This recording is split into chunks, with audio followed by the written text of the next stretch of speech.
اور جب ہم غور کرتے ہیں تو واقعتاً تجارت میں سچ بولنا اور تجارت میں امانت اور دیانت کے تقاضوں کو ملحوظ رکھنا یہ بڑا مشکل ہے۔ جو شخص تجارت میں، دکان میں سچائی کو، امانت اور دیانت کو اپنی پہچان بناتا ہے، وہ انبیاء والا عمل کرتا ہے، وہ اس بات کا حقدار ہے کہ قیامت کے دن انبیاء کے قدموں میں بیٹھا ہوا ہو، وہ اس بات کا حقدار ہے کہ قیامت کے دن حضور اقدس صلی اللہ علیہ وسلم اس کی شفاعت کریں۔ جو شخص مارکیٹ میں، تجارت میں، دکانداری میں سچائی اور دیانت کو اپنی پہچان بناتا ہے، حقیقت میں وہ اسلام کا چلتا پھرتا داعی اور مبلغ ہے۔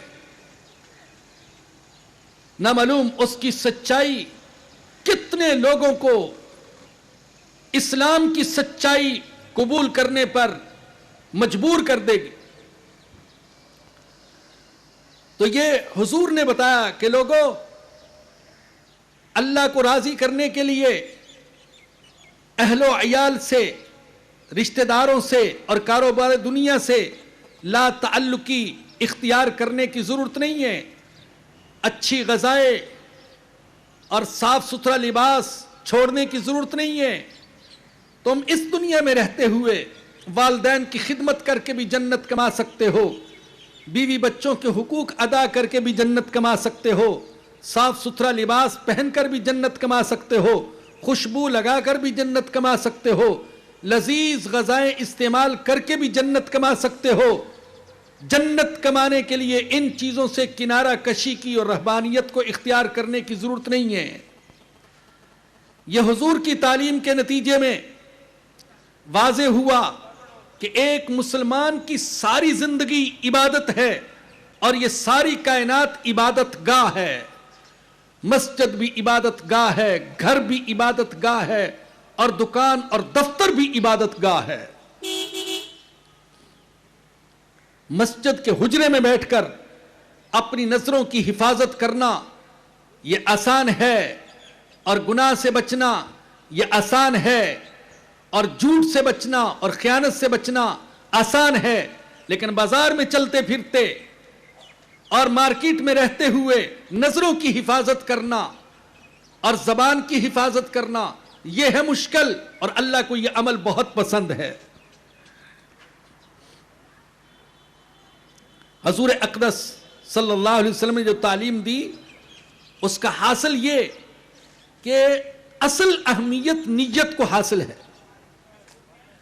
نیت صحیح ہو تو دنیا بھی عبادت بن جاتی ہے، اور نیت صحیح نہ ہو تو پھر عبادت بھی عبادت نہیں رہتی، عبادت تجارت بن جاتی ہے۔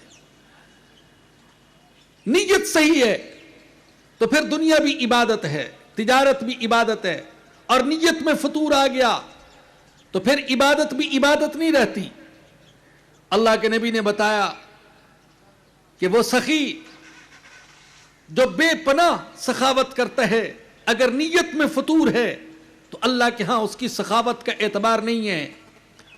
وہ مجاہد جو قربانی کے جذبے سے سرشار ہے، اتنا سرشار کہ اپنا سر بھی اللہ کے دین کے لیے کٹوا دیتا ہے، اگر اس کے اندر اخلاص نہیں ہے تو اللہ کے ہاں اس کے سر کٹوانے کی بھی کوئی قدر و قیمت نہیں ہے۔ وہ حافظ اور قاری، وہ مدرس، وہ عالم، وہ مبلغ کہ صبح شام جس کا اوڑھنا پچھونا دین کی دعوت اور تبلیغ ہے، قرآن کی تدریس اور تفسیر ہے، اگر اس کے اندر اخلاص نہیں تو اللہ پاک کے ہاں اس کے اس عمل کی کوئی قدر و قیمت نہیں ہے۔ تو بھائیو، یہ حضور اقدس صلی اللہ علیہ وسلم کا چھٹا احسان عالم اسلامی پر دین و دنیا کا اجتماع، کہ دنیا بھی دین بن جاتی ہے اور تجارت بھی عبادت بن جاتی ہے جب نیت صحیح ہو۔ حضور اقدس صلی اللہ علیہ وسلم کا اور اسلام کا 7واں احسان تہذیب و تمدن پر اور سارے عالم انسانی پر وہ یہ کہ حضور کی آمد سے قبل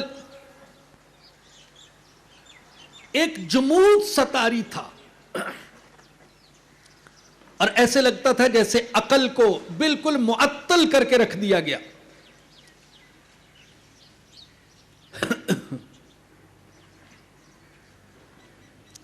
کسی علم کو سیکھنے والے یا کوئی نئی سوچ اور نظریہ پیش کرنے والوں کو سزائیں دی جاتی تھی. چنانچہ آپ عیسائیت کی تاریخ کا مطالعہ کریں تو نامعلوم کتنے حکیموں کو، کتنے ڈاکٹروں کو، کتنے سائنسدانوں کو زندہ جلا دیا گیا اور پھانسی کی سزائیں سنائی گئیں. لیکن اسلام نے آ کر اور حضور اقدس صلی اللہ علیہ وسلم نے آ کر یہ بتایا کہ علم دین اور غور و فکر میں کوئی ٹکراؤ نہیں ہے، بلکہ اسلام نے بار بار غور و فکر کی تلقین فرمائی. ان فی ذلک لآیات لقوم یتفکرون. اللہ نے فرمایا بے شک اس میں نشانیاں ہیں غور و فکر کرنے والوں کے لیے. بعض علماء نے لکھے کہ ایک لمحے کا غور و فکر کرنا اللہ کی رضا کے لیے، ایک لمحے کا غور و فکر کرنا یہ رات بھر کی نفلی عبادت سے بہتر ہے. حضور آئے تو آپ نے حصول علم کی ترغیب دی، علم سیکھنے کی ترغیب دی. آپ اندازہ کیجئے اس ترغیب کی ابتدا ہوئی پہلی وحی سے.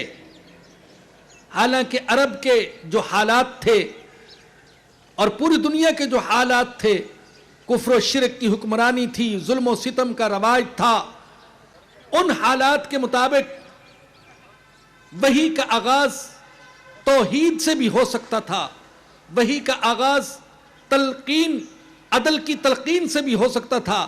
لیکن وحی کا آغاز ہوا تو اقرا بسم ربک الذی خلق سے ہوا.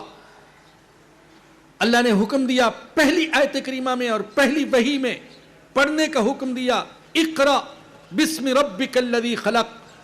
اور یہ حکم اس ماحول میں دیا جا رہا ہے جس ماحول میں پڑھنے لکھنے والوں کی تعداد انگلیوں پر گنی جا سکتی تھی. حضرت علی میاں صاحب رحمت اللہ علیہ نے لکھا ہے کہ اسلام نے ایسی وحدت قائم کی جو ساری علمی اکائیوں کو مربوط ہے، ساری علمی اکائیوں کو مربوط کر دیتی ہے. حضور اقدس صلی اللہ علیہ وسلم نے دوسری زبانیں سیکھنے کا حکم دیا، صنعت و حرفت کو بہترین پیشہ قرار دیا، اپنے ہاتھوں کی کمائی کو بہترین پیشہ قرار دیا. قرآن نے غور و فکر کی تلقین کی. تقریباً 750 آیات یہ مظاہر فطرت کے بارے میں ہیں جن میں غور و فکر کا حکم دیا گیا. آسمانوں میں غور و فکر، زمینوں میں غور و فکر، بادلوں میں غور و فکر، سمندروں میں، دریاؤں میں غور و فکر. تو غور و فکر کے دروازے کو کھولا اسلام نے اور ایسے لوگوں کی مذمت بیان فرمائی جو غور و فکر نہیں کرتے. اللہ نے فرمایا وَكَأَيٍّ مِّنْ آیَةٍ فِي السَّمَاوَاتِ وَالْأَرْضِ يَمُرُّونَ عَلَيْهَا وَهُمْ عَنْهَا مُورِزُونَ. کتنی ہی آسمان و زمین میں نشانیاں ہیں، یہ لوگ ان سے ایسے گزر جاتے ہیں، ان میں غور و فکر نہیں کرتے اور ان سے اعراض کرتے ہیں. اب یہ ان لوگوں کی مذمت ہے جو نشانیوں کو دیکھتے ہیں، جو قدرت کو دیکھتے ہیں، جو آسمان و زمین کو دیکھتے ہیں لیکن ان میں غور و فکر نہیں کرتے.